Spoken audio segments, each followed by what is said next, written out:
Денеска на отворен ден со граѓаните, што тоа значи?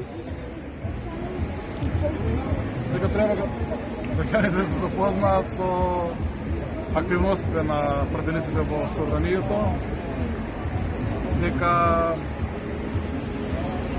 сакаме да ги приближиме пратениците до граѓаните, апсолутна пристапност за искажување на проблемите, на потребите, забелешките на граѓаните, па и позитивните, негативните критики, да знаат дека граѓаните се во интерес на, односно пратениците во интерес на граѓаните и дека канцелариите кои што ги обезбедува собранието се отворени врз основа на она што е договорено секој петок.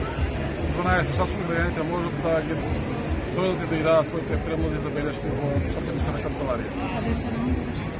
Во зградата на СИЗОВ на први кат над киното, којата веќе работи 2 години, после во петок обично, после ако нема седница нели редовно се извршуваат средници со граѓани. Кои тоа конкретни предлози или можеби барања ги упатија Велешани до вас? Најмногу има предлози околу пензиите, платите и генерално економската состојба во која што дали се наоѓаме.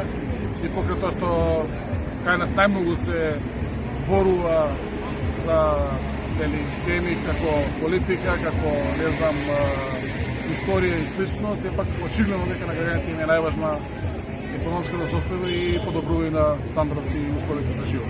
Долга и ладна зима не очекува сите, дали имаше и такво барање, што како народни пратеници ќе направите за своите сограѓани?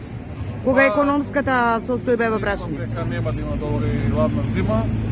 Како прво, енергија е обезбедена за сите потреби на нашата држава. Производството е 100% за домашните потреби во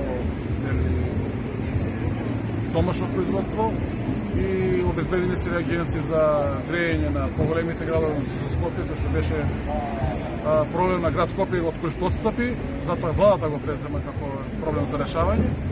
Меѓутоа, мислам дека сите активности што се преземаат, можеби енергетската трансформација која што започна со трансформација од нееколошки на еколошки агенции, значи фотоволтаици, хидроенергија и ветерна енергија, можеби нема да се посокувани од својот темпо, затоа што повторно не само во Македонија, него и во цела Европа почна да се искористува јагленот.